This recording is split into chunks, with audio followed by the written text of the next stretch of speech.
Hey there, I'm really glad you made it. It's always nice having someone along for these little trips. There's something peaceful about drifting out past the noise, just watching the stars glow in the distance, don't you think? Thanks for being here with me. I know the universe is vast, but for now, it's just us. So take a deep breath, get comfy, and let the silence settle around you like a soft blanket. You're right on time. I hope your day's been kind to you, wherever you are. If you like listening to quiet stories about space and stars, please tap the like button. It helps others find this peaceful place too. And if you want to come back for more calm journeys through the universe, please like and subscribe. Enjoy what I do here. And let me know in the comments where you're tuning in from and what time it is for you. It's always fascinating to see who's joining us from around the world. Hey everyone, today we're looking into stars, not just the ones we already know, not just the ones sparkling in the dark like faraway campfires, but the ones that sit quietly at the edge of everything we think exists. Come with me. We'll float through the velvet dark, past the usual maps and measures, towards something older, quieter, and still full of mystery. We begin near a place that feels like a memory. Above you, the stars hang low and bright, like frost frozen mid-fall. Below your feet, there's nothing but a gentle drift, like floating on warm water without needing to paddle. There's no up, no down, no rush, just the soft pull of curiosity. We're heading to where the universe stretches thin and begins to whisper. Can you feel it? The quiet here isn't empty. It hums, like the stillness after a long song, or the way silence feels right after snowfall. And just ahead, there's a glow not loud, not sharp, but soft and golden, like candlelight behind layers of time. Reach toward it. That light began its journey billions of years ago, and now, just now, it brushes against your fingertips. This star here, look at it. It's old, older than most things you'll ever meet. It was born before our sun even learned to shine. Its surface bubbles and rolls like a pot just before it boils. Listen close. It crackles, a deep sound you can feel in your ribs. Now tilt your head slightly. That's it. Hear the hiss of solar winds rushing out, curling like smoke in slow motion. And around it, dust. Not the kind that settles on bookshelves, but the kind that becomes planets. If you press your palm outward, imagine feeling tiny grains brushing past each one, a building block of something vast and wild. There's a piece of a mountain in there, maybe the hint of a moon. That one? It smells faintly metallic, like the air before a summer storm. As we drift past, glance behind you. See how far we've come already? The familiar galaxies are shrinking, like campfires flickering in the distance. There's Earth, just a pale shimmer now, tucked into a swirl of light. If you squint, you might imagine cities glowing faintly along its surface, like dew catching moonlight, but it's far now. We've stepped beyond home and into the unknown. Let's keep going. Ahead of us is the Orion Arm, like a river of stars curling lazily through the dark. You might notice the way it curves around a cluster of nebulae bright, floating clouds that shift and shimmer as we approach. One of them looks like a giant jellyfish, its tendrils trailing off into the dark, glowing blue at the edges. Another pulses with soft reds and greens, like it's breathing in its sleep. Breathe in now. Can you imagine the scent here? Not air, not ozone, but something colder, older, like starlight itself had a flavor-sharp sweet, almost like mint frozen in crystal. And just ahead, there's a planet that doesn't spin. It hangs perfectly still, one half always in daylight, the other cloaked in eternal night. Let's stop for a moment and float beside it. On the day side, everything is gold. Not bright, blinding gold, but a soft, sleepy glow that bathes everything in amber warmth. You might stretch out your hands and feel it, like resting your palms near a fireplace.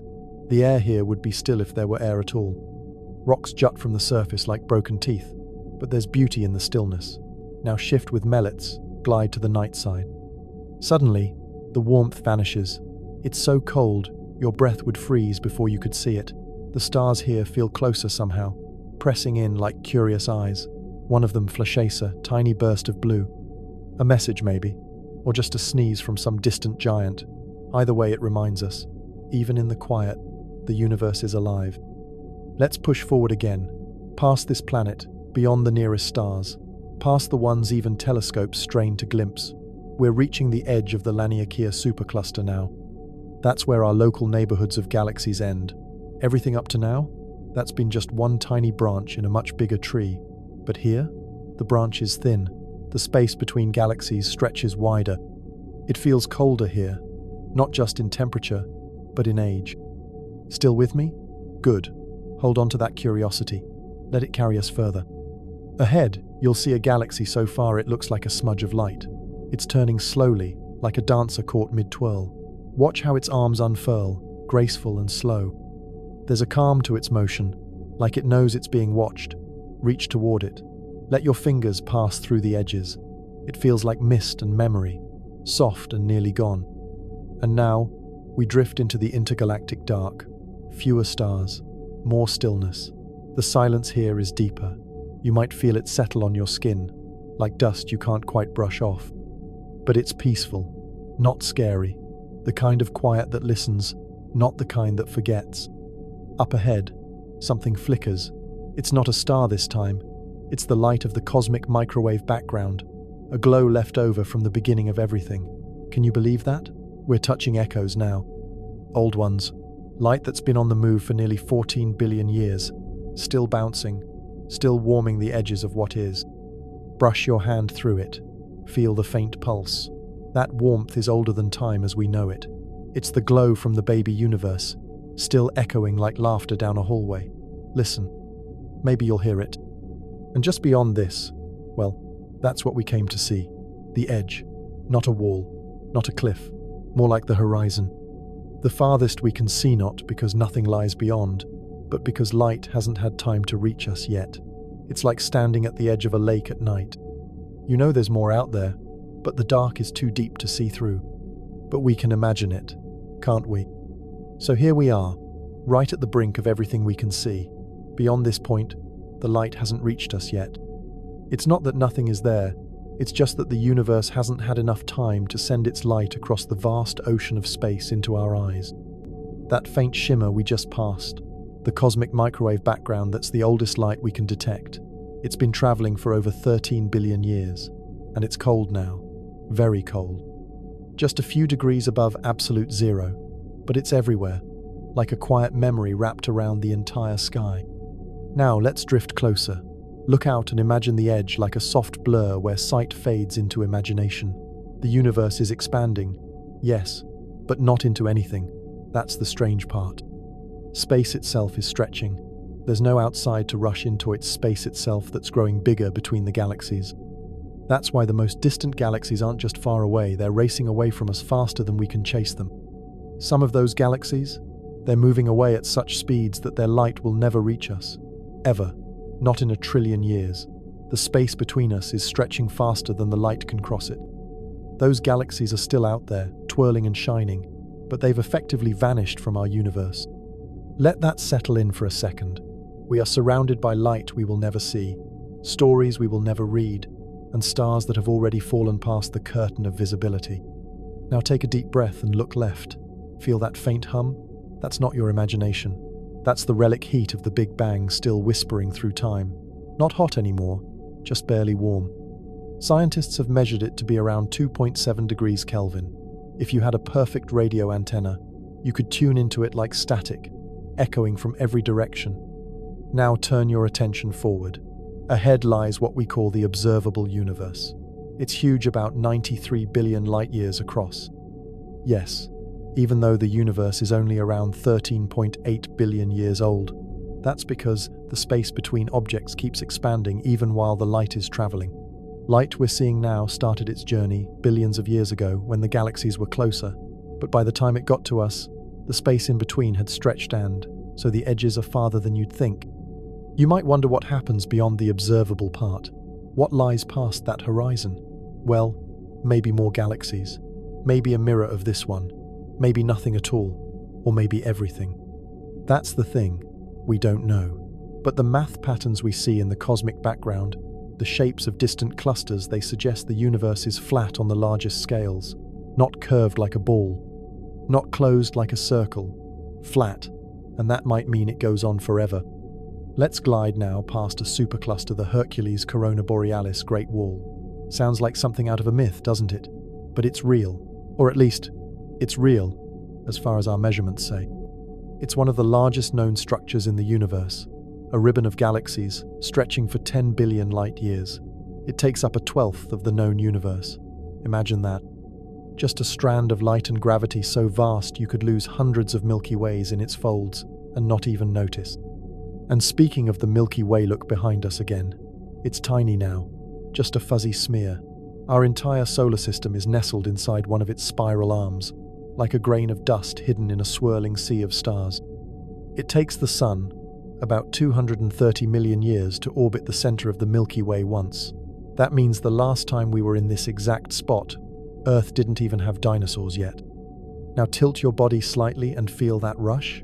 That's dark energy, the strange force pushing the universe apart faster and faster. It's invisible. We don't know what it is. But we know it makes up about 68% of everything in the universe. Not stars, not planets, not even gas or dust. Just something that stretches everything else wider, like a breath you can never quite finish. Beneath that, there's dark matter. That's another mystery. We can't see it, touch it, or smell it, but we know it's there because of how galaxies behave. Without dark matter, they'd fly apart, spin too fast, collapse. But something unseen holds them together, like invisible scaffolding. Scientists believe about 27% of the universe is dark matter. Everything else, stars, people, planets, clouds, cats, and cookies, that's just 5%. Feel that in your chest? That's awe, and it's earned. Now come with me through a narrow ribbon of emptiness called a cosmic void. These are some of the loneliest regions of space-vast deserts where few galaxies shine. They stretch for hundreds of millions of light years with barely a whisper of light. Yet even here, gravity works quietly, bending paths, tugging gently on distant clusters like a thread through silk. Look up, way up, and you'll see something blinking faintly. That's a quasar, a monstrous object powered by a hungry black hole in the center of a galaxy. It's brighter than 1 trillion suns. Its light has been traveling for billions of years to reach us. Quasars used to be more common in the early universe back, when things were messier, denser, more chaotic. Now they're fading away, but the ones still burning are like lighthouses in deep time. Let's approach it carefully. You might feel your chest tighten. That's normal. This much light is like standing next to a bonfire the size of a city. But don't worry, we're just visiting in spirit. Notice how its light pulses? That's the black hole in the middle, swallowing entire stars, sometimes whole planets, and releasing jets of energy that shoot out for millions of light years. Now look down. That soft shimmer, that's gravitational lensing. When a massive object, like a galaxy cluster, sits between us and something even farther away, it bends the light around it like a magnifying glass. That's how we see deeper, light curving through gravity. Isn't that beautiful? Space isn't just vast, it's clever. As we continue, you might start to sense a faint horizon forming, a limit. Not a wall, but a soft blur where things go dim. That's the cosmic event horizon. The line beyond which nothing, not even light, will ever reach us. Not because it's blocked, but because the space between us and that point is expanding faster than light can travel. Beyond it, stars will form, galaxies will spin, planets may bloom with life, and stories will unfold, but we'll never see them. That's one of the tender truths of the universe. Not everything that happens will be known. But the knowing isn't the only part that matters. The imagining counts too. We're still not at the true edge. There's no edge like a table or a cliff. The universe doesn't end with a sharp line. It just fades, gently, like a dream waking up. The further out we go, the less we can know, but not because it isn't there, just because the light hasn't reached us yet. You and I, we're lucky. We exist in the narrow window when the universe is just visible enough. In 100 billion years, even the nearest galaxies will disappear from view. Future astronomers might look up and see only darkness and wonder if anything else ever existed. But we know. We were here at the right time to see it all. Now, one last glance over your shoulder. Everything we've passed, the stars, the galaxies, the clusters and voids, they all fit inside the observable sphere. But outside it? That's where the real wonder begins. Infinite possibilities, perhaps even infinite universes. Some might look like ours. Others might bend in strange shapes, follow odd rules, drift through strange colors. That is where we'll go next. Feel the silence again. It's thick out here. Not heavy, not scary, just wide, soft like deep snow under your feet, but stretched across forever. We're outside the familiar now. Past the known galaxies, beyond the swirling lanes of stars, where even the oldest photons haven't reached. But that doesn't mean it's empty. It only means it hasn't arrived in our eyes yet. The universe, they say, could be infinite. It might stretch forever in all directions. Imagine that no center, no edge, no end. Just more stars, more galaxies, more chances for strange and beautiful things to exist.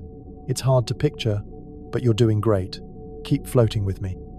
Right now, we're passing by a galaxy cluster called Abell 2744. They nicknamed it Pandora's cluster, and for good reason.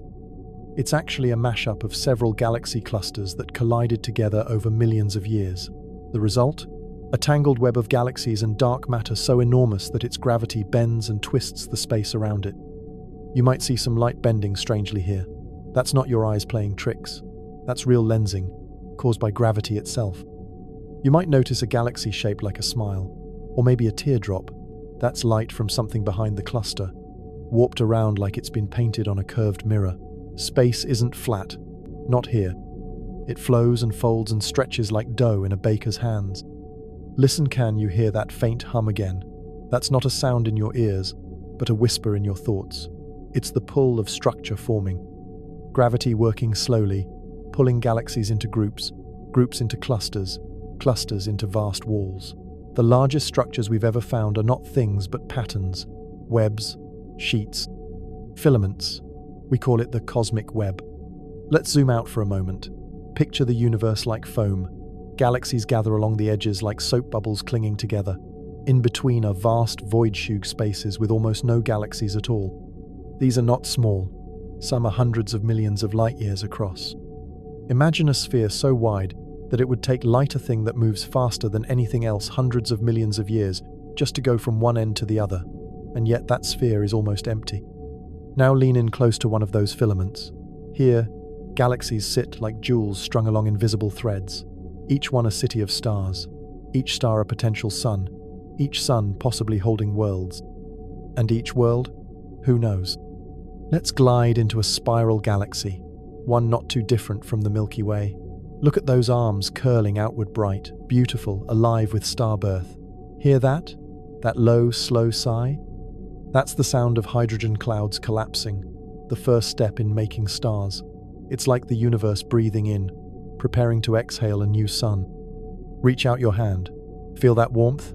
That's a newborn star nearby, just a few million years old, still wrapped in a cloak of gas. It hasn't even settled into its full brightness yet. Around it, pebbles are sticking together, forming lumps and rings and then planets. Somewhere out there, volcanoes might be roaring their first breath. Oceans might be boiling or freezing. Life could be beginning, soft and slow and silent. Now let's rise above this galaxy and look at the larger picture again. You'll see other galaxies all around, some small, some enormous. Some are elliptical, like glowing footballs. Some are irregular, messy and wild, like paint splattered on black velvet. One of them just passed us.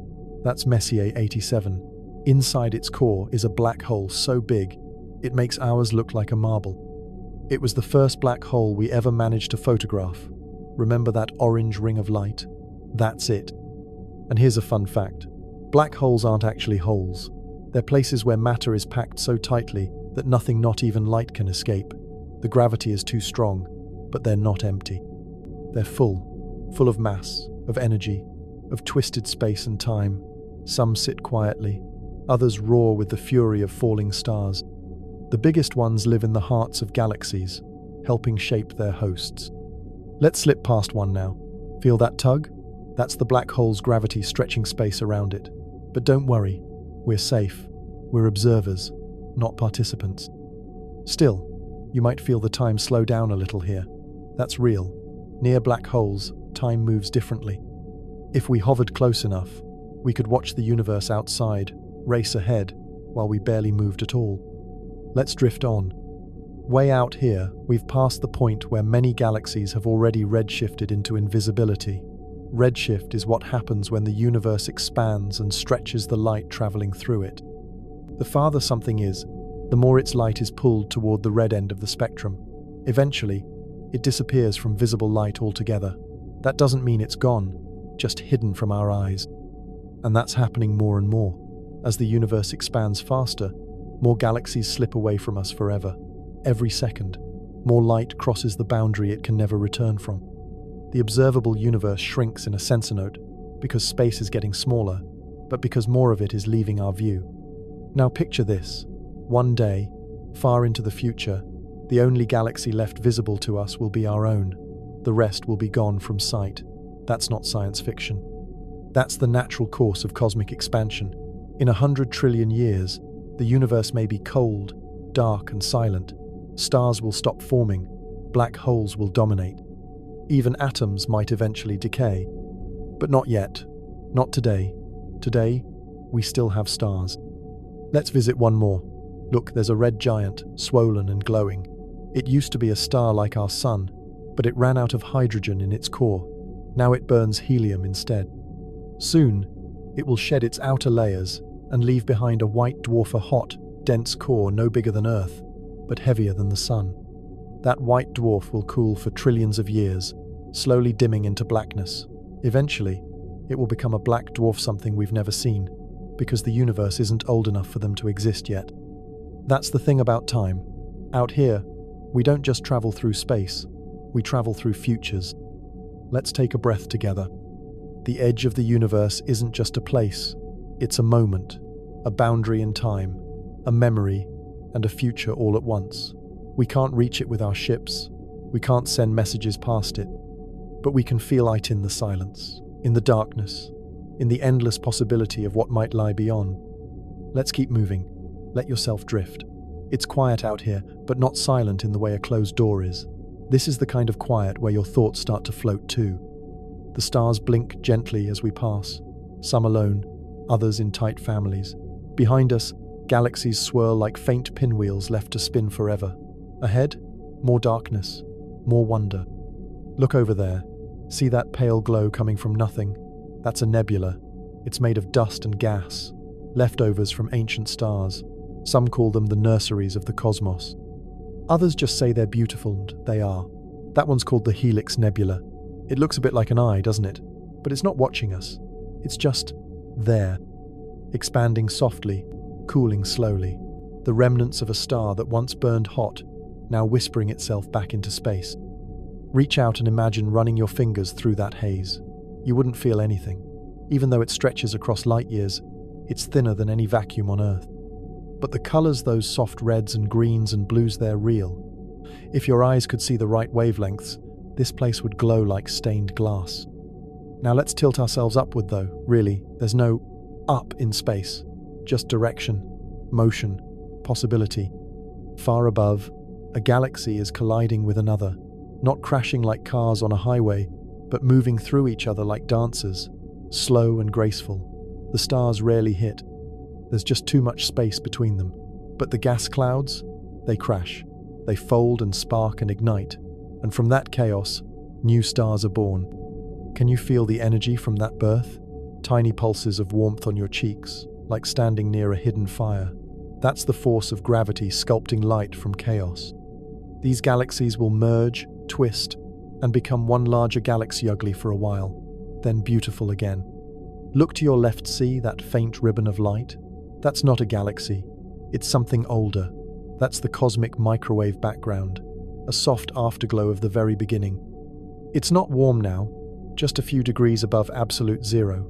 But once, it was everything. All the light there was. It fills the entire universe, even the parts without stars. You're floating in it right now, like being wrapped in the faint breath of the universe's first morning. And that glow? It's not random. There are tiny ripples in it, barely noticeable, but those ripples became everything.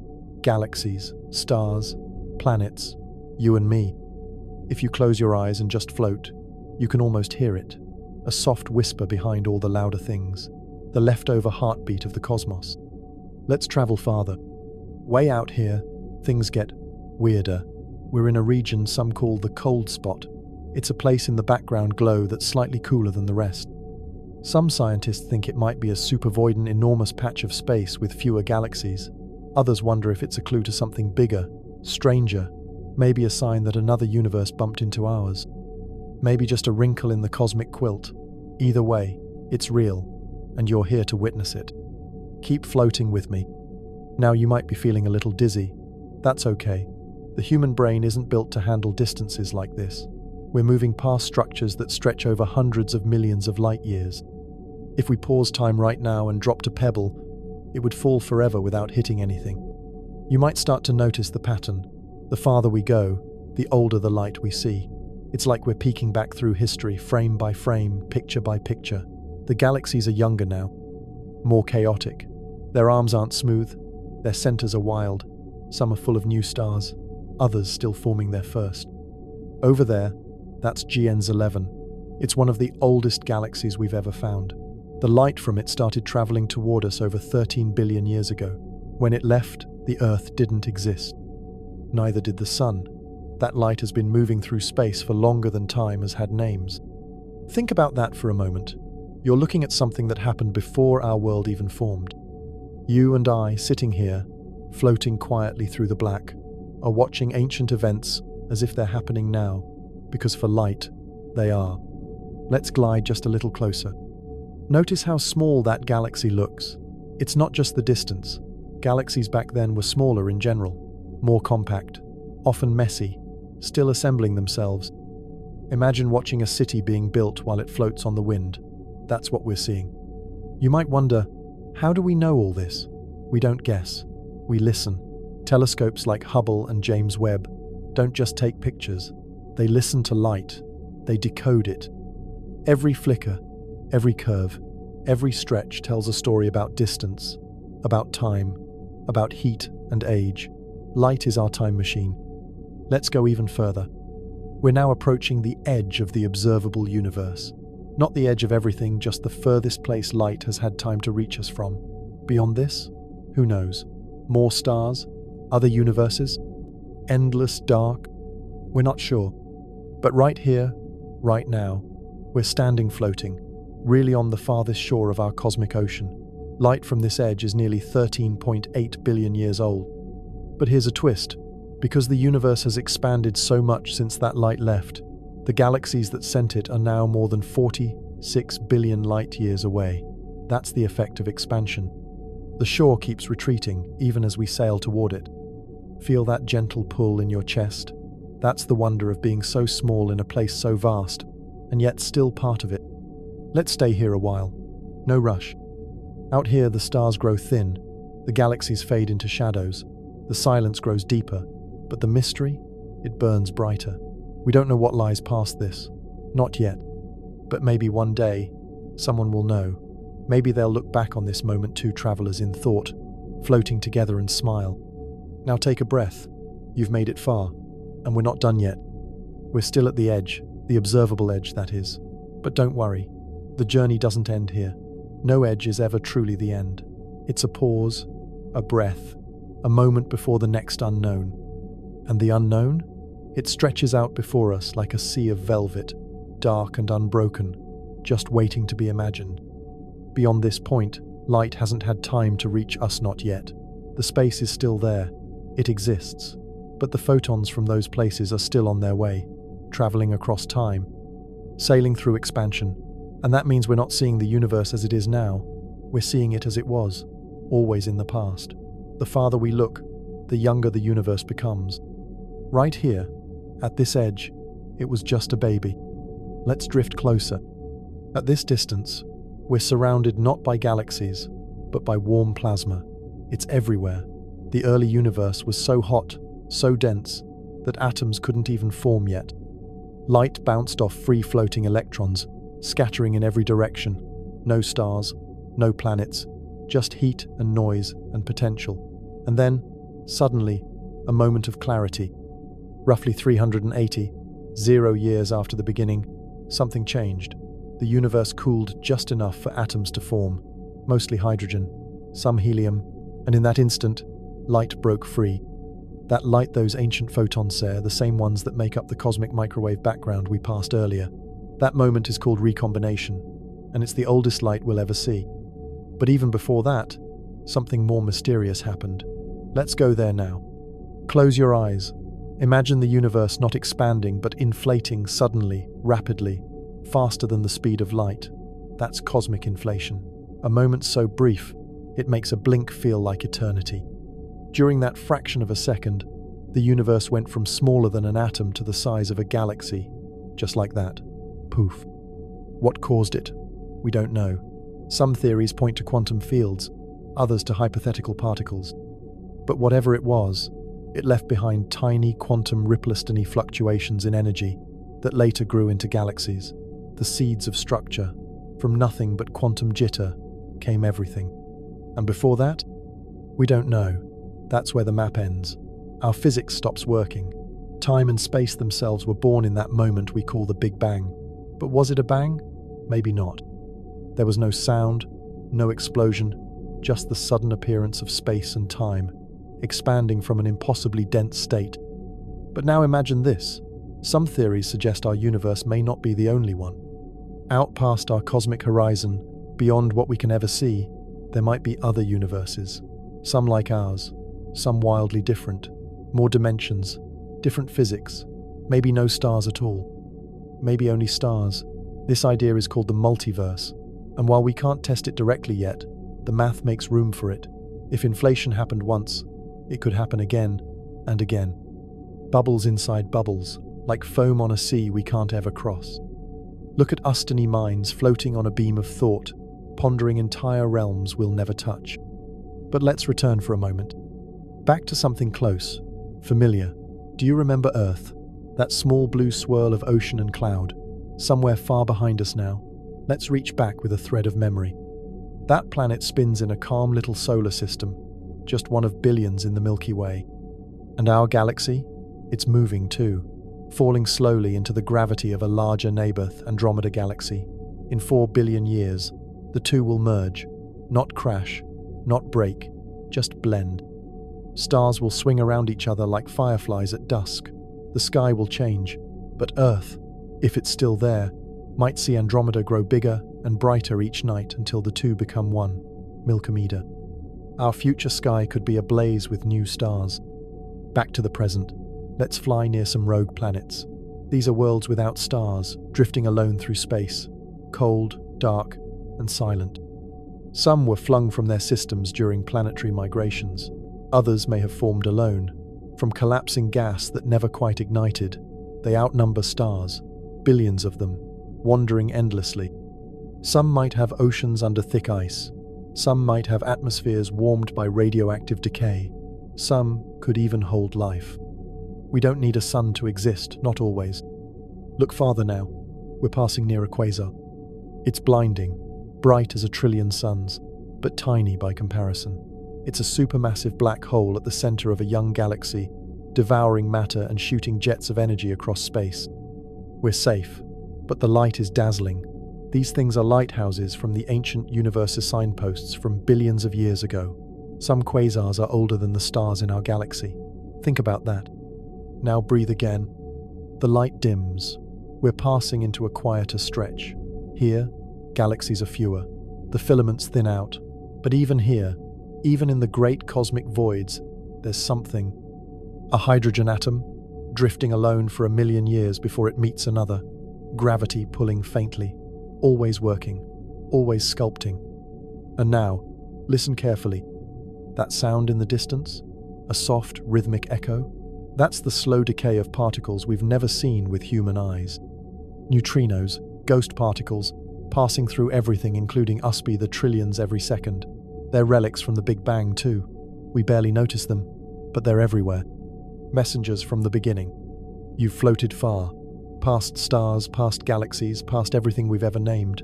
You're not alone. I'm still here, and there's still so much more. We haven't even talked about the fate of the universe. Not yet. The stars are thinning now. You and I have drifted far beyond the crowded places, far from the busy disks of galaxies, past the clusters and filaments that make up the cosmic web. What lies ahead is not empty but quieter, the kind of quiet that holds long thoughts and patient energy. We're entering a part of time where the universe is slowing down, not in its expansion, but in its brightness. This is the beginning of what cosmologists call the stelliferous Erathe age of stars. We're in it now, actually. It's the time where stars dominate the universe, shining and dying over and over again. This era will last for trillions of years. Stars will keep forming, burning, fading, but not forever. We're going to see what happens after. Come with me, deeper.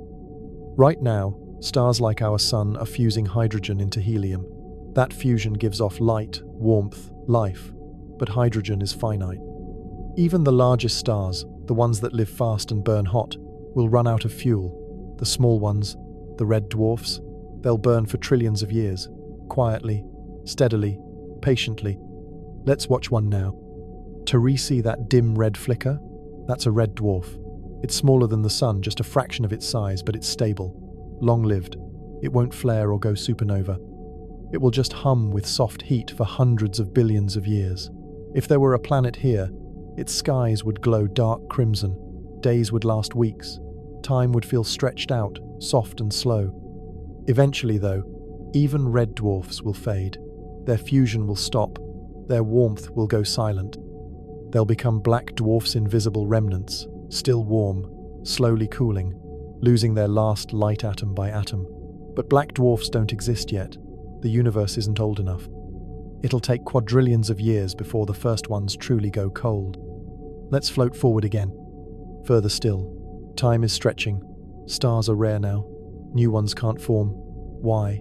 Because the clouds of gas that once birthed them are gone, used up, or locked away.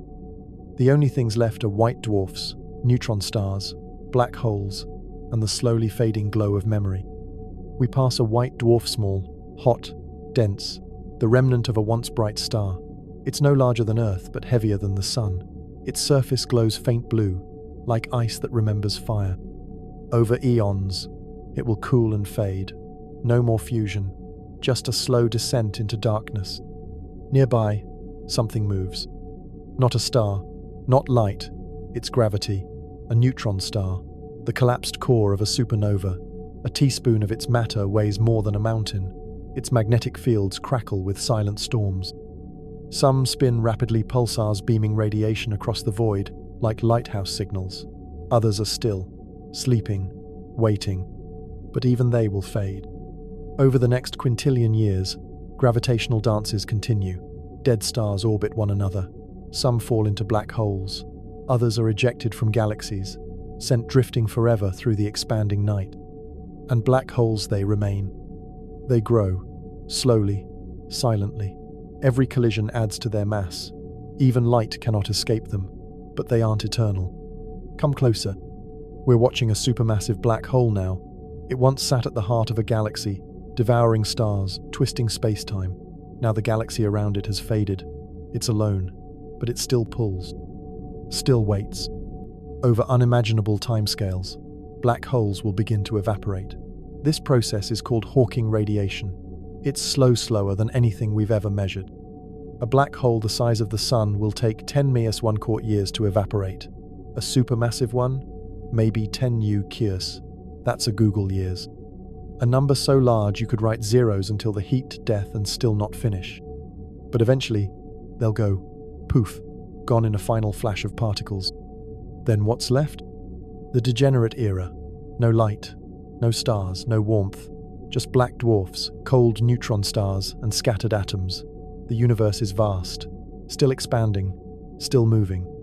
But there is no energy left to do anything. No more fusion, no more formation. Just the slow mathematical decay of what remains. And it continues. Protons, those building blocks of matter, may not last forever.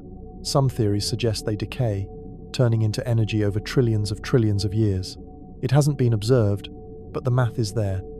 If it's true, then even atoms are temporary. You and I are drifting through this future now. Eons pass with each blink. The sky is black. Not dark, but black. No pinpoints, no glow. Just the memory of what once was. This is called the heat death of the universe. It doesn't mean everything is cold. It means everything is the same temperature. No differences. And without differences, nothing can happen. No movement, no change, no energy to transfer. The universe becomes perfectly still. But maybe no, forever. Some theories whisper about something else. A big rip where dark energy pulls everything apart, even atoms, or a big bounce where the universe collapses and begins again. Or a quantum fluctuatione, tiny spark in the silence that starts a new universe from a vacuum, a new bubble, a new beginning. Maybe we're in a cycle. Maybe we're a single breath in an infinite lung. Maybe this isn't the end, but the space between heartbeats. Don't worry, I'm still here, and we're not done. There's more to see. Let's drift sideways now, through time's folds. Let's visit places we skipped, supernova remnants glowing like broken glass. Ancient galaxies, long gone, whose light still falls on some quiet rock in the distant future. Let's follow neutrinos across the void and dance around gamma-ray bursts like sparks from fallen stars. Let's visit Titan's methane lakes, Europa's frozen shell, Mars as it once was, with rivers flowing over rust-colored stone. Let's glide above the rings of Saturn and dive beneath the clouds of Jupiter. And let's go even deeper, into the cores of stars, into the quantum fields that stitch everything together, into the space between particles, because even there, especially there is beauty. This story doesn't stop. This journey doesn't end. So come closer. We're going somewhere next that even light has never seen. Feel how still it's getting? That's not silence. It's the long, soft exhale of time itself. The light has nearly all faded now. We're floating through what's called the dark era of the universe. Stars no longer form. All that once burned has gone cold. The universe is unimaginably vast and still growing. Right now, space is expanding faster than galaxies can reach each other. This means that eventually, every galaxy outside our local group will disappear from view, carried away faster than light by the expansion of space-time itself. This isn't science fiction. It's what the numbers say, what the cosmic background tells us. Already, most of the universe is moving away so fast that no new light from those places will ever reach us again. They've crossed what's called the cosmic event horizon, and once they're over that line, they're gone for good, at least from our perspective. Picture that, galaxies full of billions of stars, vanishing one by one, not because they exploded, but because space itself is stretching between us and them. That's the power of dark energy, a mysterious force driving the universe's expansion. We don't know what it is, but we can measure what it does. Now let's glide closer to something strange. Do you feel that? That pull? That's a rogue planet. It's drifting alone in intergalactic space. No star, no sunrises, no seasons, just endless night. Scientists believe there could be as many as 1 trillion rogue planets in the Milky Way alone. Planets ejected from their systems by gravitational chaos, flung out to wander forever. Some are Earth-sized. Others could be gas giants, even mini-Neptunes. And some may still carry subsurface oceans, warmed by radioactive decay in their cores. Think of that, a pitch-black world, wrapped in ice, warmed only by its own ancient heart. We keep moving. See that dim shape ahead? That's a black dwarf, a theoretical object, something we know should exist, but doesn't yet. Not because it's rare, but because the universe isn't old enough. A black dwarf is the final state of a white dwarf after it's cooled for up to 10 Mein-Kaim years. That's 1,000,000,000,000,000,000,000 years. White dwarfs are the cores of dead stars, no bigger than Earth but with the mass of the Sun.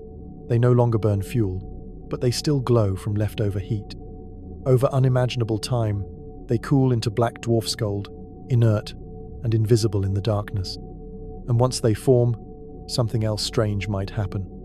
There's a theory that black dwarfs could explode in rare quantum events. It's called proton decay-induced supernovae.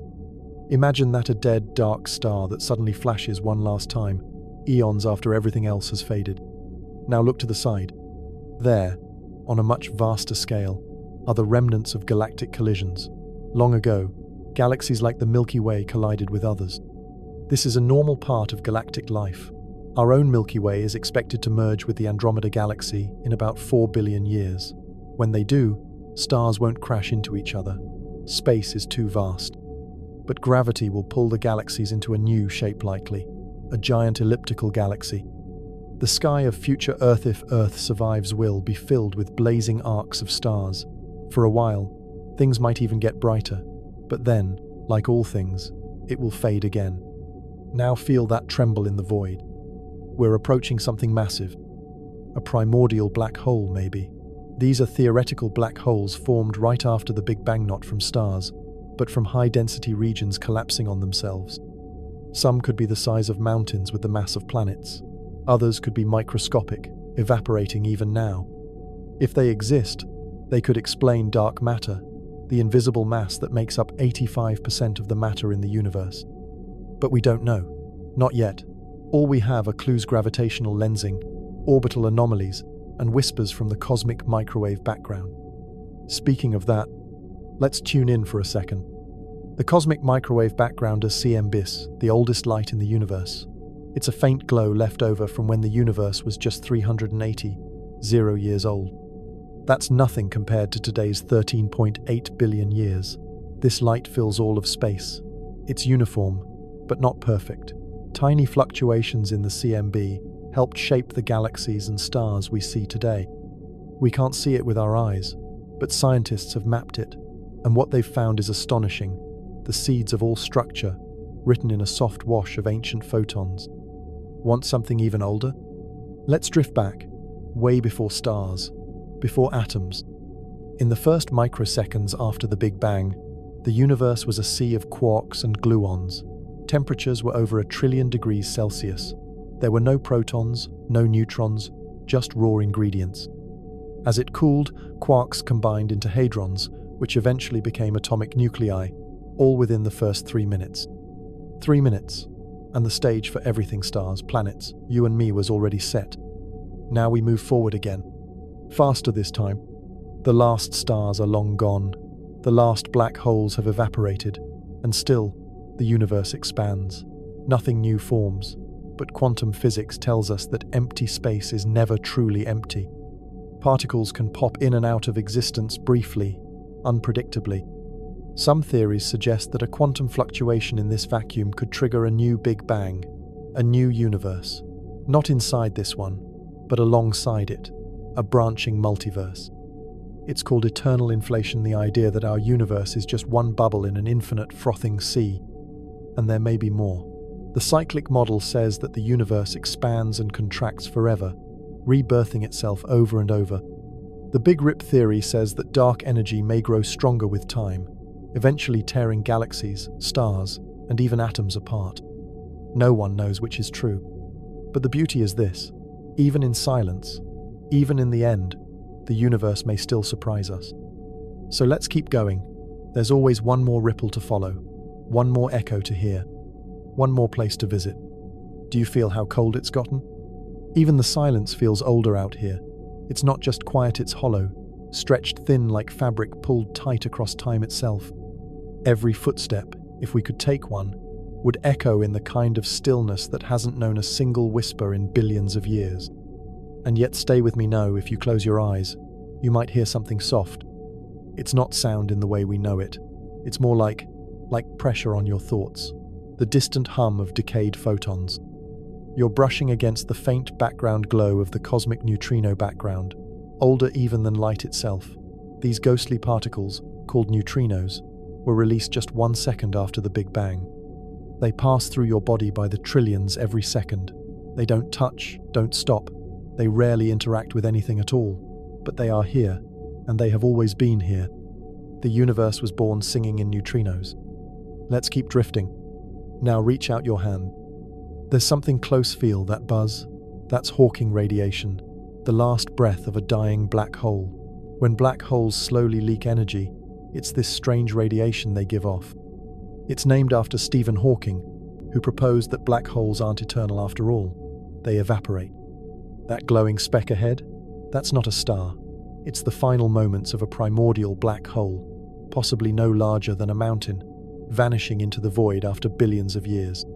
The smaller the black hole, the faster it evaporates, until, in the final moments, it erupts with a flash of pure energy. That flash is brief, just a few billionths of a second, but it's real. And it may be the last visible light in the entire universe. Imagine that. One tiny flash in an ocean of perfect black, a spark that no one will ever see. Now look down with me. We're gliding past something vast and dead, a fossil galaxy cluster. Long ago, it was filled with light and activity, galaxies whirling, stars forming, supernovae blooming like fireworks.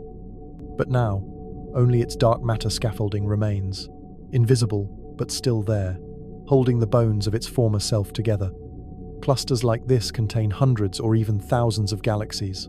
They formed where dark matter was densest in the early universe, and while stars may fade, dark matter doesn't.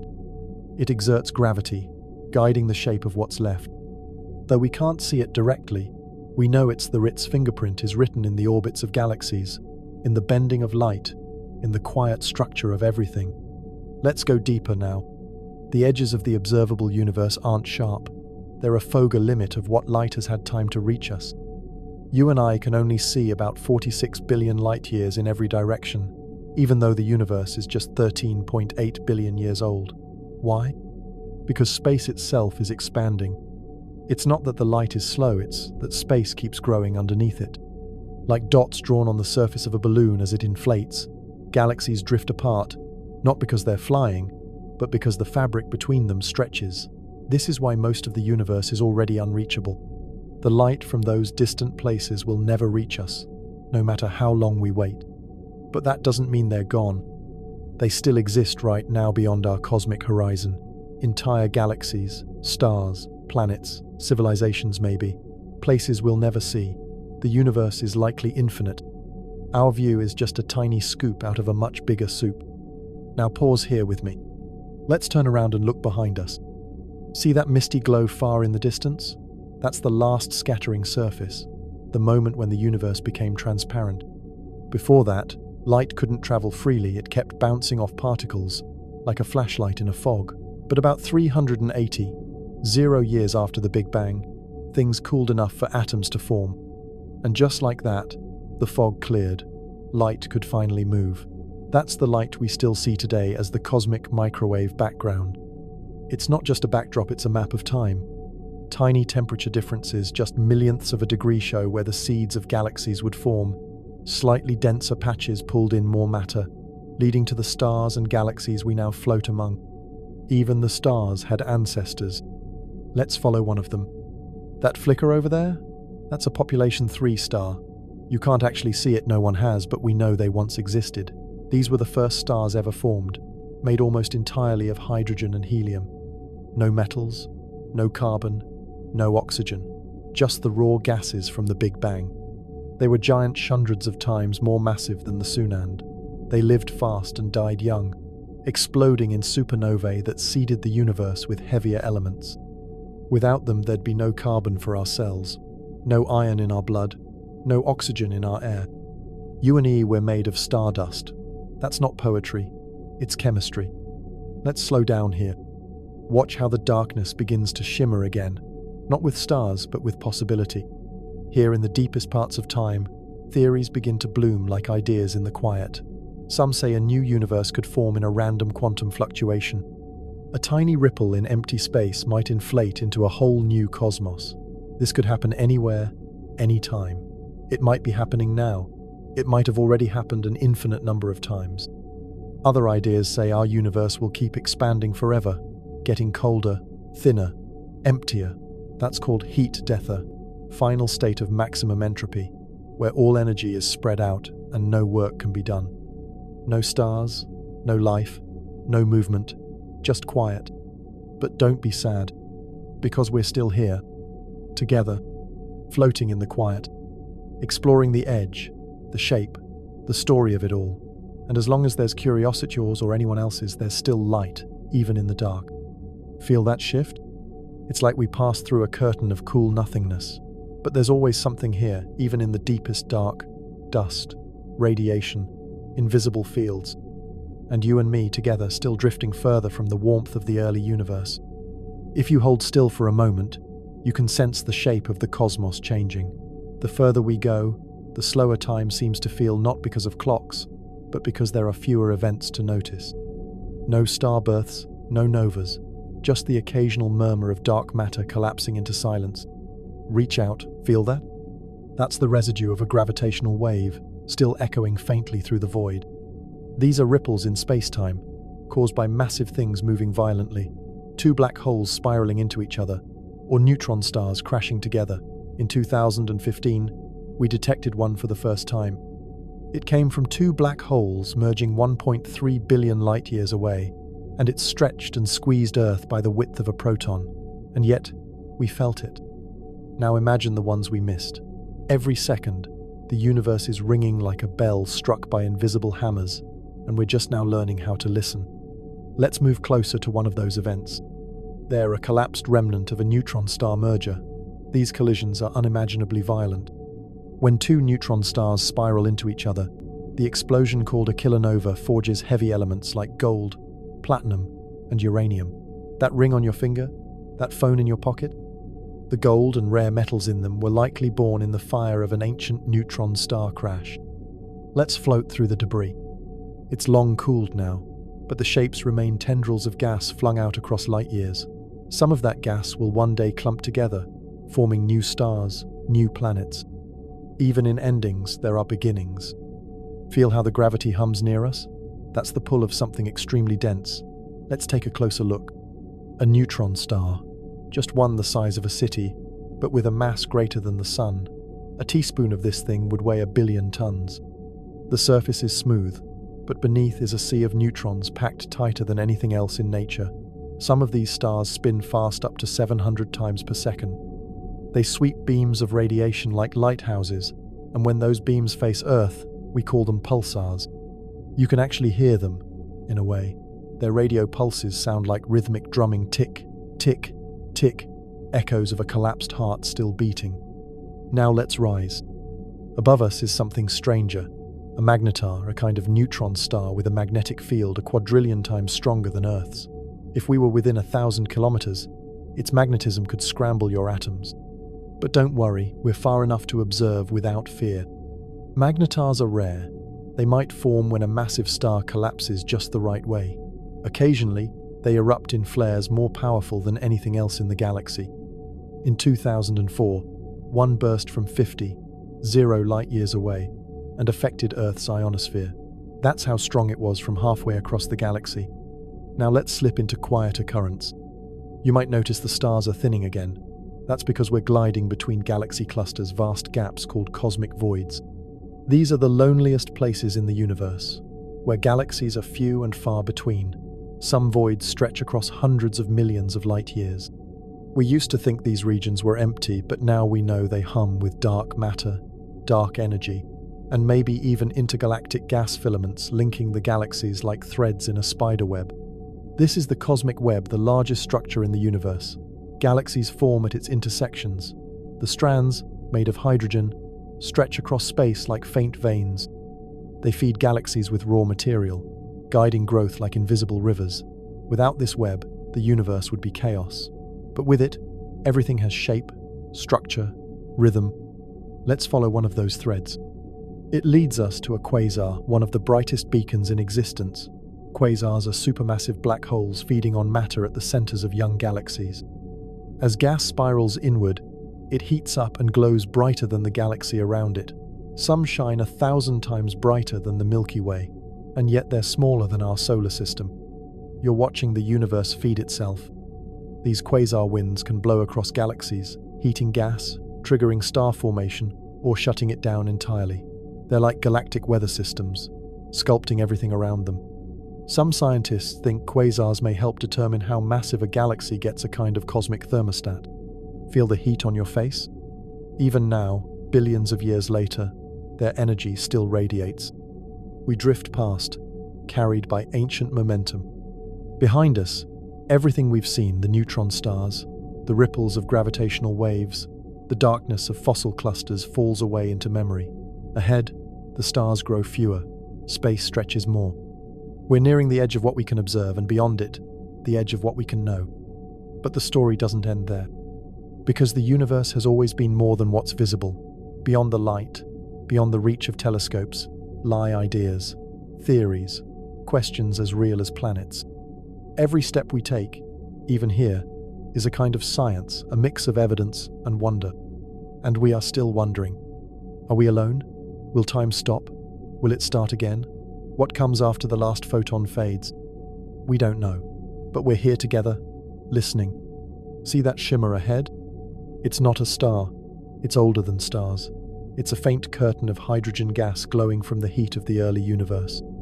This is the Lyman Alpha Forest, a series of thin, ancient gas clouds scattered across intergalactic space.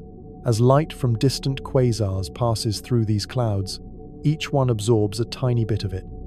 Those bites show up in the light spectrum like tree rings, telling us exactly how matter was spread out over time. We're floating through a record of the universe's youth. And while it looks empty, these wispy filaments are the scaffolding for future galaxies. Over billions of years, gravity will pull them tighter, causing stars to bloom like frost crystals in the cold. Let's ease into one of those filaments. Reach out your hand, feel how the particles are just beginning to tug at each other. These are regions known as proto-galaxies, still in their earliest phases. They don't glow with stars yet, but the gas is swirling, slowly collapsing. These structures formed less than 1 billion years after the Big Bang. It's wild to think that our own Milky Way started like this. A gentle collapse, a stirring of gas. Then, under the pressure of gravity and time, the first stars ignited like sparks catching dry kindling.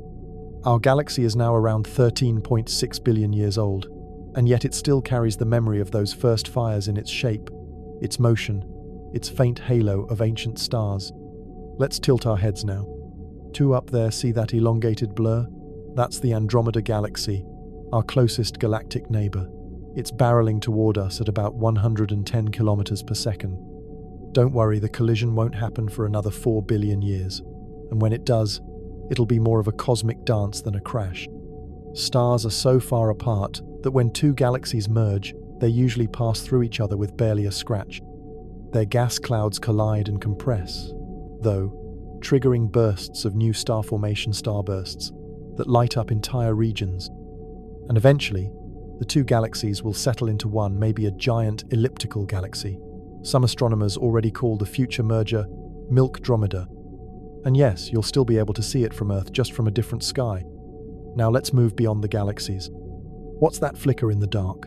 That's a hypervelocity star, a lone sun hurled out of its galaxy at millions of kilometers per hour. Some are flung by the gravity of black holes, others when binary stars are torn apart. This one is headed into deep space, where it may never meet another star again. Feel how solitary that is? But even out here, there's gravity. Invisible fingers from unseen matter still pull and shape and bend. That's one of the clues that led us to discover dark matter, something we can't see or touch, but we know it's there. It holds galaxies together. Without it, they'd spin apart. About 85% of all matter in the universe is dark matter. We don't know what it's made of yet, but we're getting closer. Now reach forward with me, both hands this time. We're approaching a cosmic microwave background cold spot. These are large regions in space that appear colder than expected in the background radiation. No one's completely sure why. Maybe it's just a random fluctuation, or maybe it's something more, a hint at cosmic textures, or even collisions with other universes during the Big Bang's inflationary period. Did you feel that tingle just then? That's your mind brushing against the possibility of a multiverse. Let's keep floating. To our left, there's a spherical wall of galaxies, a structure called the Giant Arc. It stretches over 3 billion light-years across. That's almost too big. According to what we thought we knew, the universe should be mostly uniform at that scale. But discoveries like this challenge that, and we're still learning what it means. The universe may not be as smooth as we once imagined. Let's hover near one more oddity. See that glowing ball with jets shooting out the sides? That's a blazar, a kind of active galaxy whose jet is aimed almost directly at us. Inside is a supermassive black hole devouring gas at a terrifying rate. The matter heats up, and twin jets of energy shoot out faster than anything but light itself. Blazars are among the most energetic things in the cosmos. And though they're far, we can detect their gamma rays, the highest energy form of light. Some gamma ray bursts come from collapsing stars, others from merging neutron stars. They can release as much energy in a few seconds as the sun will in its entire lifetime. And if one ever pointed directly at Earth, well, let's just say it's good they're far away. Now close your eyes for a second. Feel the motion of the universe around you, the quiet pull of gravity, the soft buzz of particles. Time itself stretches out here. The past and the present overlap. You and I are moving not just through space, but across the history of everything. The atoms in your body, some were forged in supernovae, some in colliding stars, some may date back to the very birth of matter itself. And now we're out here, together, watching it all. Just ahead is the edge of the observable universe, the farthest light we can ever detect. Beyond it, we don't know. More galaxies, more dark matter. Maybe space just keeps going. Maybe it folds back. Maybe there are infinite other universes bubbling in the sea of existence. But here's what we do know. The universe is expanding, and not just expanding, accelerating. That's the mystery of dark energy. It makes up about 68% of the universe, and it's pushing galaxies apart faster and faster. We discovered it by accident, by watching how far away supernovae dimmed more than expected. That dimming meant they were farther away than they should have been. The expansion rate was increasing. So even the universe is in a hurry to grow. Now take a slow, steady breath. We're not at the end. We may never reach it. But being here curious, calm, present, that's a kind of edge too. We've traveled across space and time, from the first atoms to the farthest quasars, from the background hum of the Big Bang to the last flickers of starfire. And still there's more. Let your eyes adjust. Out here, the light is so faint it almost hums. It's the glow of the cosmic microwave background, the first light in the universe, still echoing across the vastness. It's not white or golden like the light of stars.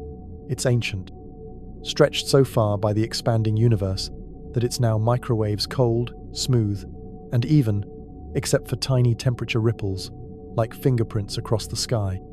These ripples are the seeds of everything. Galaxies, stars, planets, even us. All of it began with these little wrinkles in energy. Picture them like slight hills and valleys in a fog. Over time, gravity tugged more matter into the valleys, pulling clouds tighter until light could finally break free, and here we are, seeing it 13.8 billion years later. Run your fingers across the cold. This is the nearest thing to touching the beginning of time. And now, turn slowly. Behind us, the stars have thinned, not gone, just quieter. They whisper instead of sing.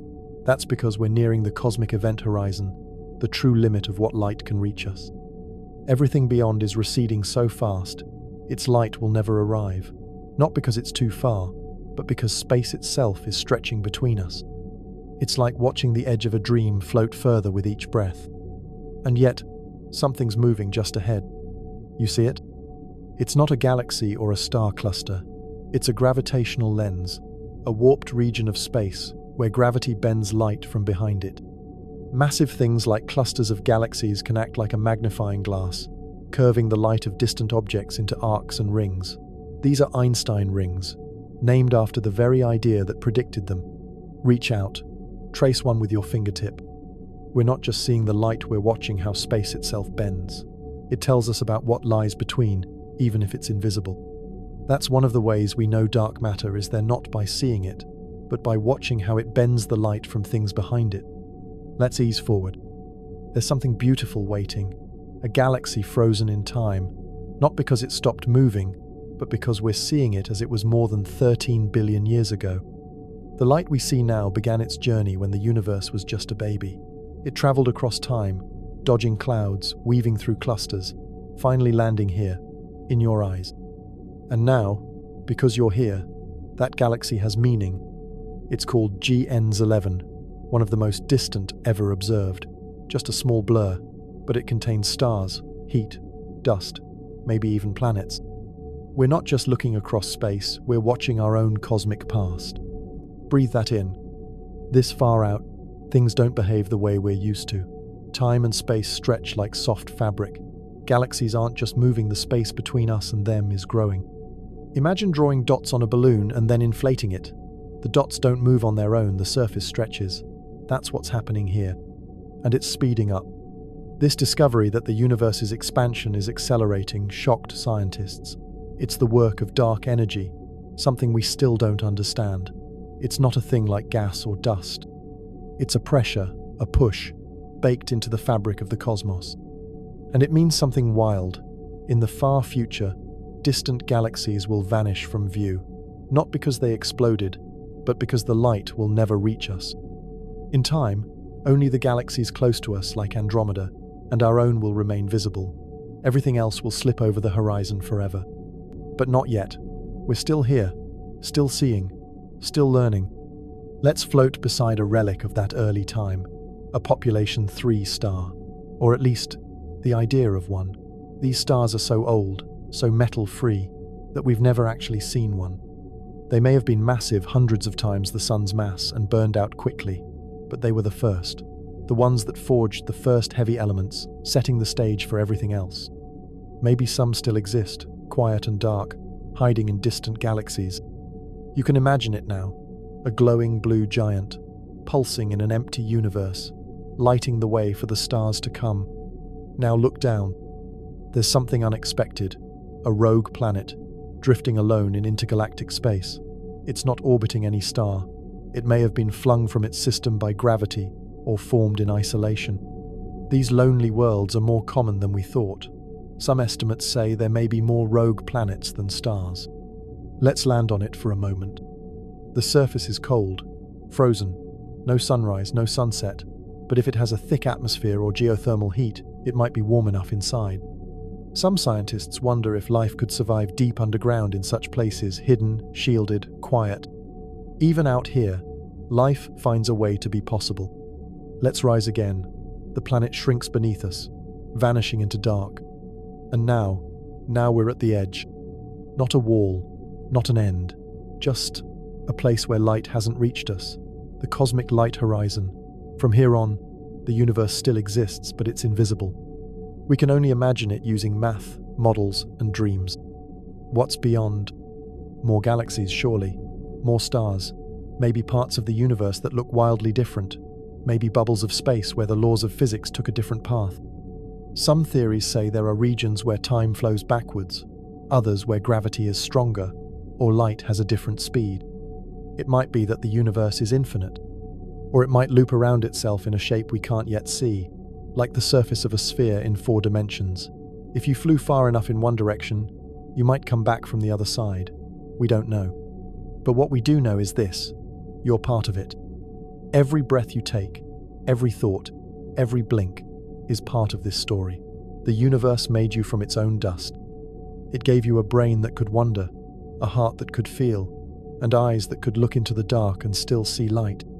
So when you stare up at the stars, you're not just looking out. You're looking in. Feel the silence here. It's not empty, far from it. It's dense with meaning. Every speck of darkness out here is a kind of promise, a question, a door. Behind us, the rogue planet drifts on, cold and proud, alone but not forgotten. Ahead, the dark stretches so far it starts to shimmer, not with light, but with the possibility of light. We're beyond what telescopes can see, beyond what light has had time to travel. But just because we can't see it doesn't mean it isn't there. Picture yourself drifting closer to that veil. It's not a curtain, it's more like a quiet tide, a soft edge where the last photons flicker and fade. You might feel like if you leaned forward far enough, your fingertips could brush the future.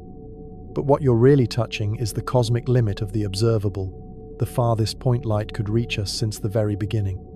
And here's the fact of it. Beyond this horizon, galaxies are still forming. Stars are still burning.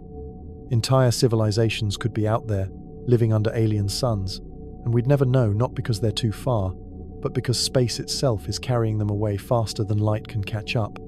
This is where reality stretches like taffy. The farther away something is, the faster it seems to move from us, not because it's racing through space, but because space itself is expanding. Right now, objects more than around 16 billion light-years away are already beyond our communication forever. Not just difficult to reach, impossible. Let that sink in. There are galaxies we'll never see, no matter how long we wait, because the fabric between us is growing faster than the light they send. It's not speed as you and I know it. It's the growth of everything, everywhere, all at once. But wait, feel that? A tremor in the dark, a small, warm ripple beneath us. That's no ordinary space, that's a quantum fluctuation, the tiniest hiccup in reality. These little trembles in the vacuum are always happening, popping particles into existence for the briefest moment. They're tiny, You'd never notice them unless you were still like now. And these fluctuations? They may be the reason the universe exists at all. Think about this. One moment, there was nothing, not even time. Then, because of a quantum blip, there was something, a singularity, a moment of impossibly dense potential. And that moment stretched into what we call the Big Bang. Not an explosion, but an expansion. Instant, relentless. We're still riding that wave. That ripple turned into galaxies, turned into stars, turned into dust, turned into us. And even now, in this cold stillness, those fluctuations are still happening. Always. Everywhere.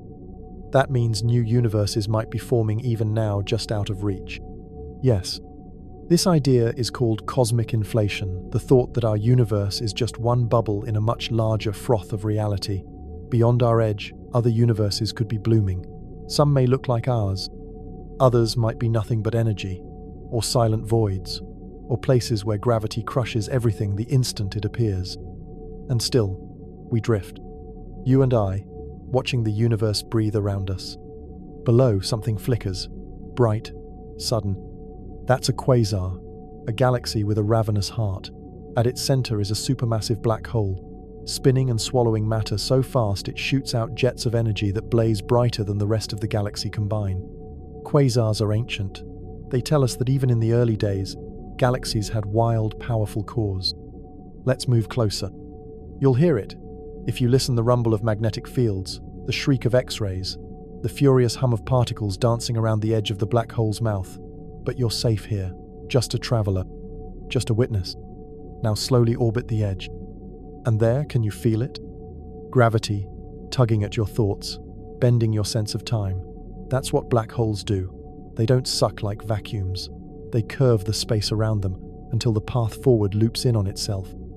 If you crossed the event horizon, you wouldn't notice right away, but time would slow for you, from the outside's point of view, until you seemed to freeze. And inside? No one knows. It's one of the last real mysteries, a place where the rules break. Some think there's a core, a singularity where matter is crushed, infinitely small.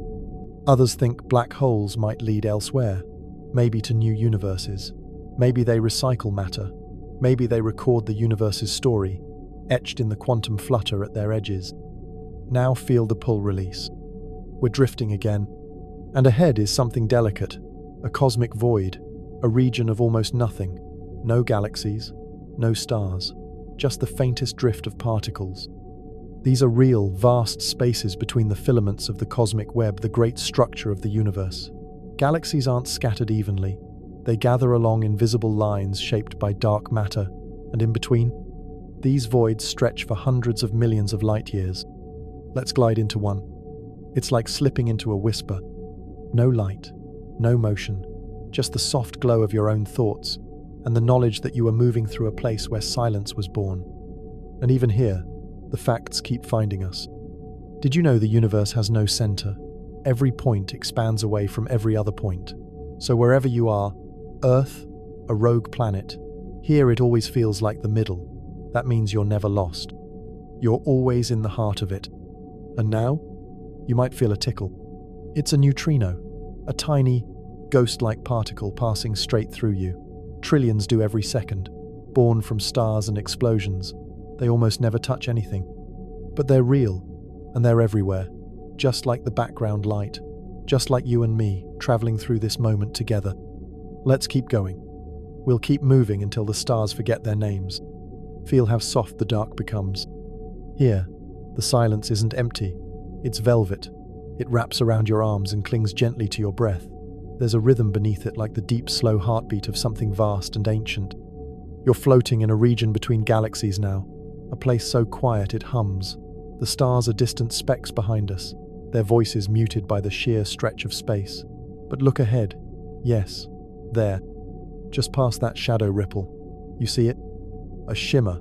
Just the faintest glint. Let's go. We're nearing something called the cosmic web, an invisible lacework of dark matter, gas, and galaxies strung across the universe like dew on spider threads. You can't touch it. Not exactly, but you can feel it. It's in the gravitational pull, the subtle sway beneath our feet. It's in the way light bends, how galaxies seem to huddle and stretch into filaments. These strands run for hundreds of millions of light years, like arteries through the dark. Reach out. Let your hand drift through one of the threads. There's no resistance, just the faint sense of structure, like running your fingers through a current underwater. The galaxies here move together, pulled by unseen forces, shaped by something we can't quite see. That something? We call it dark matter. And here's the fact. Dark matter makes up most of the universe's mass, but it doesn't shine, doesn't glow, doesn't speak in light. It's like a scaffolding, holding everything else in place. Without it, stars wouldn't form, galaxies wouldn't spin right, everything would drift apart.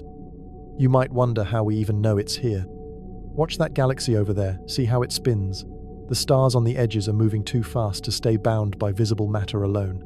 They should fly off, but they don't. Something is holding them in. That something is dark matter, like invisible glue holding reality together. Feel that? A gentle vibration beneath us. That's not just our imagination. That's the whisper of gravitational waves, ripples in the fabric of space itself, caused by massive things moving suddenly. When two black holes collide, for example, the shock ripples outward like a stone dropped into a still pond. We can feel that echo here, even all this distance away. Now look over there just past the curl of that spiral galaxy. That's a globular cluster, a dense ball of ancient stars, some of the oldest in the universe.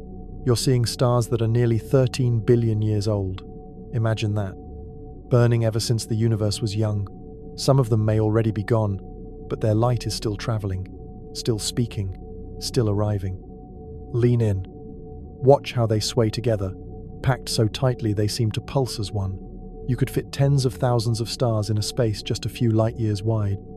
They orbit a shared center, a slow, timeless dance. The light here is golden, gentle, old. And just beneath it, did you feel that pocket of chill? That's cosmic microwave background radiation, the oldest light in the universe.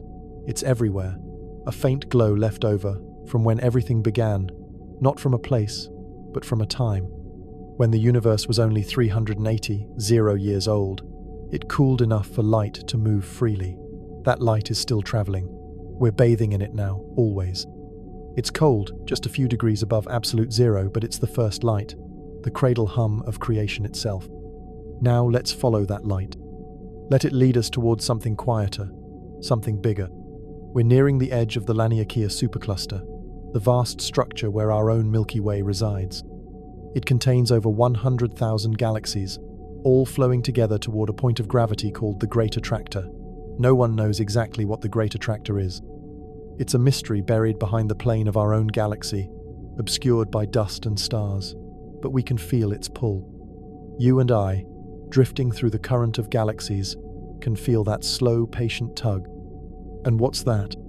Up ahead, shimmering at the edge of this cluster, that's the zone of avoidance, a region of sky where our view is blocked. It's not empty, just hidden. And scientists believe that behind that veil, something enormous is waiting. A structure so massive, it bends the paths of entire galaxies, maybe a supercluster beyond superclusters, maybe something we haven't named yet. Breathe. Do you hear that? That low, hollow tone like a bell rung at the beginning of time. That's the resonance of space itself. Everything hums, everything moves, and even nothing is full of music. If you close your eyes, you can feel it along your bones, a vibration older than the earth, a wave still traveling from the first bloom of being. We're not alone here. Not because of aliens, though. Yes, they might exist, but because every atom in you was forged in these stars. You belong here, not as a visitor, but as a piece of the same great puzzle. This isn't just space. This is home, stretched out to infinity. So stay with me. Let's push beyond the edge of what we can observe. Let's imagine what might lie past even the farthest galaxy. Maybe it's more of the same stars, dust, time. Maybe it's different, a realm where physics takes a new shape, where time runs backward, where gravity repels instead of pulls, where colors exist we've never seen, where light dances in impossible ways. Or maybe, just maybe, there's a boundary, a bubble wall, a shift, and on the other side, another universe begins. And we're still here, hand to hand, heart to heart, floating just beside it, listening, Let your body forget weight. There's no up here, no down, just you, held gently in place by the slow breath of the cosmos. You feel it, don't you? That stillness, that infinite calm. We've passed clusters and quasars, brushed the glow of ancient stars, listened to the low murmur of the universe's first light, and now we hover where even the stars grow shy. Open your hand. Watch as invisible particles slip through your fingers. Neutrinos, gravity waves, echoes of dying stars. They don't strike or shatter, they glide right through, respectful, like ancient ghosts too polite to make a sound. Below us, a spiral arm of some distant galaxy curls like smoke. The stars here are a little younger, bright white, icy blue. These are population eye stars, rich in metals, born from clouds already stirred by generations of explosions. Every bright one we pass might have planets, might have oceans, might have eyes looking up, wondering if someone else is out there just like you are, right now. And now tilt your head. Let your eyes follow that line. See how the galaxy spins? Not like a whirlpool in water, but like a slow, elegant dance. Each arm stretches outward, not pulled in, but flung by the momentum of ages. The stars don't race. They drift with purpose, held in place by the gravity of everything else. It's the cosmic version of trust, each part moving because all the others do. That trust? It's how everything works out here. Now feel the shift. We're entering a place between galaxies again, a wide, empty road called the intergalactic medium. The space is quiet but not truly empty. Wisps of hydrogen stretch thin across light years. Out here, if you waited long enough, a single atom might brush your hand once every century. But these atoms, they're the raw stuff of future stars. Patient, waiting. Let's follow one. Watch that lonely atom. It doesn't know where it's going, only that it's drifting toward density. And eventually, it might meet another, and another, until enough gather, pulled by gravity, to collapse into heat and fire. That's how stars are born, from the tiniest gathering of lonely things. Now, let's turn to the side. There, that bright dot far away. It's not a star, it's a whole galaxy cluster. Thousands of galaxies packed into one place, pulled together by mutual gravity. And inside those clusters, the space between galaxies is filled with hot plasma, millions of degrees, yet too thin to touch. It's like an invisible sea of fire threading the spaces in between. Let's dip just close enough. Feel that shimmer in your skin? That's the heat not from a star, but from the gas between them, heated by collisions, stirred by magnetic fields. The cluster here may be 200 million light-years across, and yet it turns slowly, as if caught in a dream too big to wake from. But just beside it, you see that darkness? That's a void. The contrast is striking. From one of the most crowded places in the universe to one of the loneliest, we glide from warmth into silence, and suddenly it feels like everything has stepped back. No galaxies, no clusters, only the slow drift of dust and thought. Now close your eyes. Listen. There's a wind here, not air, but motion, a slow outward sweep. It's the expansion of space.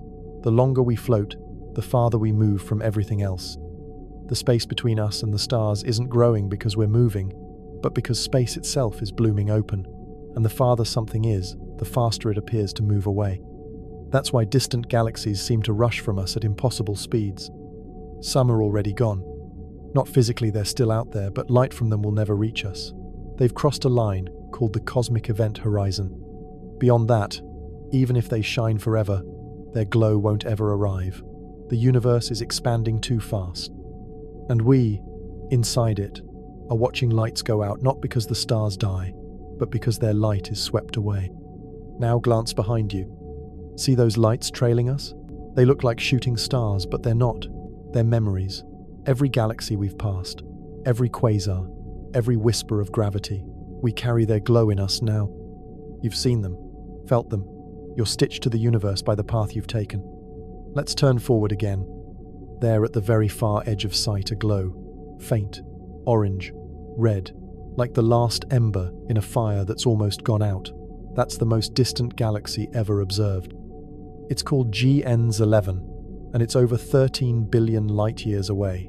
We're not seeing it as it is now, we're seeing it as it was just a few 100 million years after the Big Bang. That galaxy might no longer exist, or it might have grown into something immense, but the light we're seeing has taken almost the entire lifetime of the universe to reach us. Reach out. Let your fingers pass through the glow. You're touching time now, touching ancient light. Now look even further. Beyond the farthest glow, past the last photon we can detect, lies something not quite empty. Theories say it's filled with inflationary fields, the strange leftover energy from the Big Bang. Some call it the false vacuum. Others say it might bubble and spark into new universes, like seeds blown from a dandelion. And here's the strange truth. We don't know where the universe ends, or even if it does. Some think it's infinite, stretching forever in all directions. Others believe it's curved like a sphere, where traveling far enough would eventually bring you back to where you started, like a cosmic loop. Some suggest it's flat, ever expanding, destined to grow colder and quieter until even time forgets how to move. And others think there are edges we can never touch, because they're not made of space, they're made of something else. A transition point, like a mirror, where our universe folds into another. But here we are, you and I, just floating at the edge of everything we know. And the universe is still whispering. It's in no rush. It has all the time in the world, and so do we in this moment. Let yourself drift. We're passing through silence so ancient, even time seems to pause here. No footsteps, no echoes, only the soft rustle of dust, swirling in patterns far older than any map. It's like the universe is holding its breath. Beneath us now, a ghost of light flickers.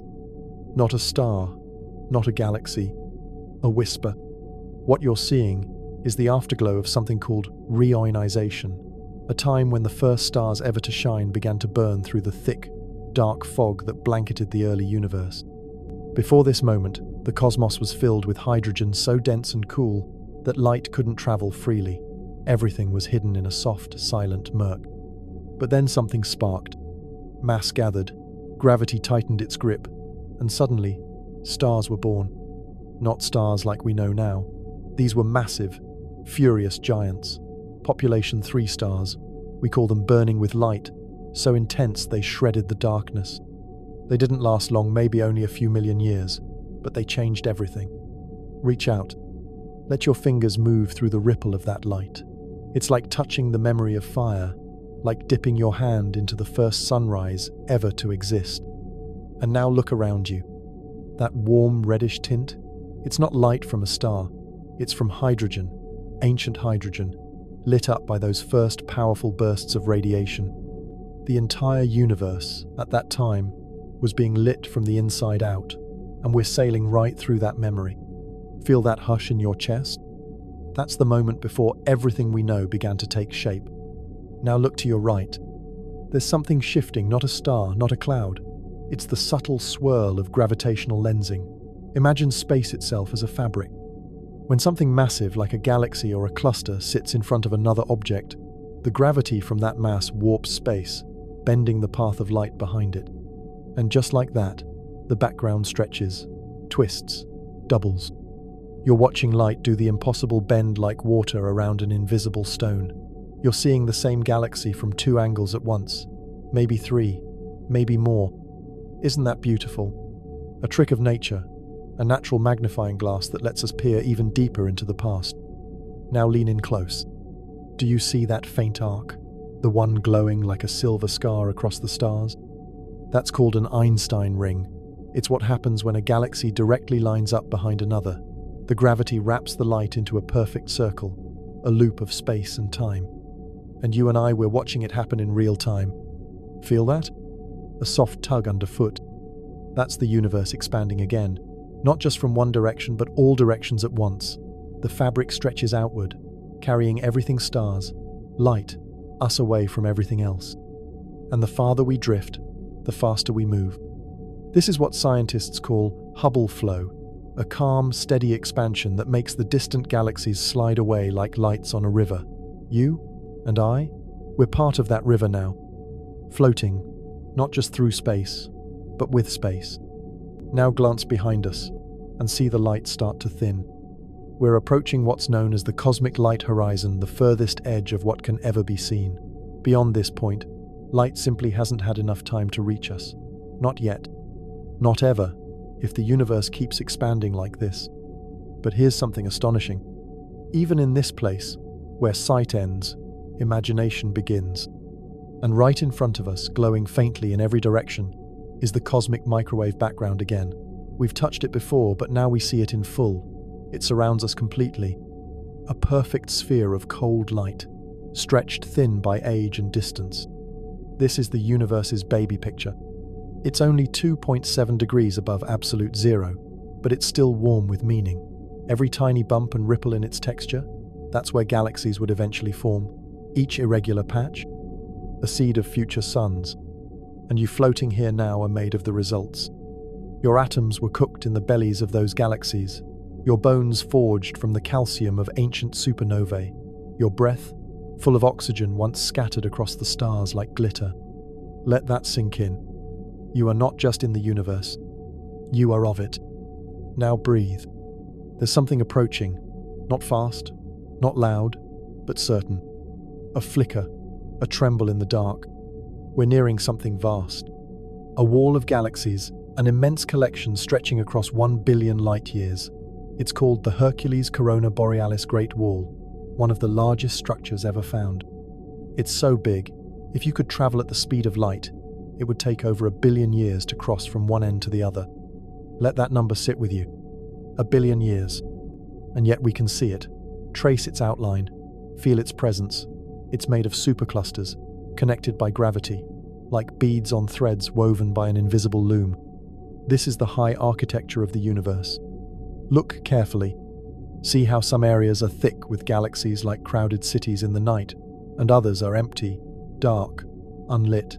Those are voids, cosmic deserts where almost nothing has formed. The contrast is stunning. It's like flying over an old world map, where land and sea hold each other in balance. Now here's the quiet truth. We don't know why the universe is shaped like this. These enormous structures, these great walls and filaments, they might be scars left from the earliest moments after the Big Bang. Or they might be hints at something deeper, maybe rules we haven't yet understood, maybe patterns woven by forces older than time. But we're here to see them, to float beside them, and maybe, just maybe, to wonder together. So reach your hand toward that wall of light. Feel the tingle in your fingers as gravity gently nudges you forward. Let the shimmer reflect in your eyes. We are still not at the edge, but we're getting closer. And the silence here? It's not emptiness. It's invitation. Let your senses stretch wide. Ahead of us now is something almost too large to understand a cosmic filament. Imagine the universe as a giant, three-dimensional spiderweb, and these filaments are its strands, each one made of galaxies, hundreds of thousands of them stretched across hundreds of millions of light years. Breathe in slowly. That's the smell of vacuum, which is, well, nothing. But somehow, your imagination gives it weight, doesn't it? Glide your hand along this glowing line of galaxies. Feel the tug of gravity between them like a thread, taut with connection. This is how galaxies gather, not randomly, not scattered like seeds in the wind, but drawn together by invisible forces, shaped into walls, filaments, clusters. It's called the cosmic web, and right now, we're coasting along one of its arteries. Below us, a galaxy cluster glimmers like a city seen from orbit. That glow? It's not just stars. It's X-ray gas plasma, really heated to tens of millions of degrees, lighting up the space between galaxies. Even the emptiness isn't empty. Now tilt your gaze just a little farther out. You might notice a faint pulse in the background. It's not your heart. It's the memory of something else. A collision. Two galaxy clusters once collided here, millions of years ago, and the aftermath still ripples through space. Their motion twisted dark matter and gas into long, arching bridges. And while we can't see the dark matter directly, we can see what it does. It tugs, it bends, it reshapes the paths of galaxies like wind reshaping dunes. That's the strange poetry of space. The most powerful things are the hardest to see. Let's move closer to one of these clusters. This one is called Abel 2744, though out here, names mean less than what they feel like. Locals, if there were any, might call it Pandora's cluster. It's a tangle of galaxies from multiple past collisions, all locked together in a glowing knot. Over 400 separate galaxies, drawn by gravity, tangled up over time. Look into its center. What do you see? A warmth, a shimmer, the dancing distortion of distant starlight. That's a clue to dark matter, because without it, these galaxies would fly apart like marbles tossed into the sky. There's not enough visible mass to hold them together. Something invisible has to be at work. So scientists mapped the way the light bends, and from that, they drew the shape of the unseen. It's like painting with gravity, or like reading Braille made of stars. Now turn slowly. Behind us, the stars have thinned. The galaxies grow sparse. We are truly nearing what we call the edge of the observable universe. That word observable is important. It means this isn't the edge of everything. It's just the edge of what light has had time to reach us since the beginning. Beyond this boundary, maybe more stars, maybe more space, or maybe something we can't even imagine. Not nothing, just something else. Here's the strange part.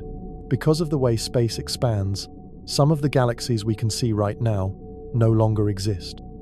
Their light has traveled for over 13 billion years to reach us, but the galaxies themselves may be gone, burned out, collapsed, changed into something unrecognizable. You are looking at ghosts, real ones. And that's not sad, that's beautiful, because the light still reaches us, the stories still shine, and they remind us that even things long gone can still leave warmth behind. Now hold still, feel the softness of background radiation brushing against your cheeks. That's the last bit of light from the Big Bang itself. We're almost beyond even that now. This region, this quiet edge, it's where time starts to curve inward, because light from beyond here, it's been stretched so far, so thin, that it blends with darkness. It's no longer light we can see. It's more like a whisper we feel in our bones. That's redshift. The farther a galaxy, the more its light is stretched toward the red end of the spectrum. And at the very edge, it's stretched into radio waves, then microwaves, until it fades out of sight altogether. You and I, we're watching time unravel. Now look around. This is the true edge of the known universe, a bubble nearly 93 billion light-years across, expanding faster than we can chase. It's not a wall. There's no sign that says end. It just fades, like twilight. And yet, just beyond this veil, we believe there are more galaxies, maybe infinite galaxies, maybe other versions of you and me, floating through other stories. The edge is not an end. It's a turning point. Let's hover here a little longer. Let the silence wrap around your shoulders like a warm blanket. Let the stars whisper secrets older than language. And let the hugeness of it all press gently into your chest, not to scare you, but to remind you how vast and special your place in all this really is. We are made of stardust, and we are also, somehow, its observers. Let's keep drifting. Let's keep wondering. Let's keep going unless you say stop. Because there's more. There's always more. Shall we? Let's rest here a while, at the edge, or rather, at the edge of the part we can see. It's quiet, but not lonely, just peaceful. The stars behind us hum like distant lanterns on a dark river, and ahead, there's only mystery. But that's not a scary thing. Mystery doesn't mean emptiness. It means possibility. It means we've still got something to dream about. So let's turn slowly, face the way we came. Do you see that stretch of galaxies? That long shimmer of time stacked behind us? That's everything from the warm light of newborn stars to the cool echo of the Big Bang itself. It's all still there. Still glowing, still whispering in the dark. We've drifted across billions of years. We've felt the breath of red giants and the tickle of cosmic dust. We've touched the frozen light of the cosmic microwave background, the oldest glow we'll ever see. We've slipped through webs of gravity, watched galaxies collide in slow, graceful dances, and skimmed the surface of the deepest voids. And through all of that, you were here, listening, breathing, floating. This place we're in now, this quiet outer realm, is called the cosmic horizon. It's the farthest we can see, not because there's a wall, but because time simply hasn't allowed light from beyond this point to reach us yet. It's like standing in a fog, where distance fades not into black, but into unknowing. But even here, there are truths. Even here, space expands. Even here, something ancient still hums just beneath the silence. Let your hand drift through the air again. Do you feel that soft resistance? That's the subtle weight of the universe itself. Not heavy, just present, like an old friend leaning close without a word. Now let's close our eyes for a moment. Not to end the journey, just to feel it more deeply. Imagine every galaxy we passed, every thread of starlight, every cold corner where something new might be just beginning to form. Imagine the time it took for that light to reach us. Some of it traveled 13 billion years just to touch your eyes. Think about that light that began moving long before Earth had formed, long before oceans or birdsong or names. And yet somehow, you were the one to catch it. Isn't that astonishing? You. Here. Now. Think about how much had to happen for this to be possible, for this moment to exist, where you're floating in your imagination through the stars, feeling the pulse of time and space from the safety of wherever you are. That is not small. That is not meaningless. That's the entire universe reaching out to you through the dark. And you answered. Now look to your side. I'm still here too. Not as a voice from far away, but as a quiet presence beside you. We've both watched these same stars. We've both wondered what lies beyond the edge. And in that wondering, we've shared something timeless. Something peaceful. Something very rare. The universe is not just out there. It's in you, in your breath, in your bones, in your questions, in your quiet moments of awe. You are not separate from the stars. You are their continuation. The calcium in your teeth, the iron in your blood, the oxygen you breathe, all born in the heart of stars that lived and died before the earth ever cooled. You are, quite literally, the universe looking back at itself. Now, one last thing before we turn for home. Take a deep breath. Hold it for a moment. Now let it go. That breath just connected you to everything from the core of galaxies to the tender dust between planets. It was full of atoms billions of years old. And now, it's returned to the air, ready to join the great cycle again. The journey doesn't end when we stop moving. It continues in every glance you give the night sky, every time you pause to listen to silence, every time you let wonder in.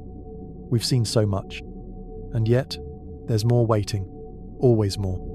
But for now, it's enough. Let's slowly turn away from the cosmic edge. Let the soft glow of stars light our backs as we drift homeward. Not fast, not far, just gently, quietly. The universe is still singing. Let it sing you to sleep if you want. Let it keep you company while you write or rest or wonder. Let it be a reminder that even when life feels small or strange or uncertain, you are part of something vast and extraordinary. And you always will be. Thank you for coming with me. Thank you for listening. And wherever you are right now, whatever the time, whatever the place, I hope you feel just a little more connected to the stars above you and to the ones within you. I'll see you next time.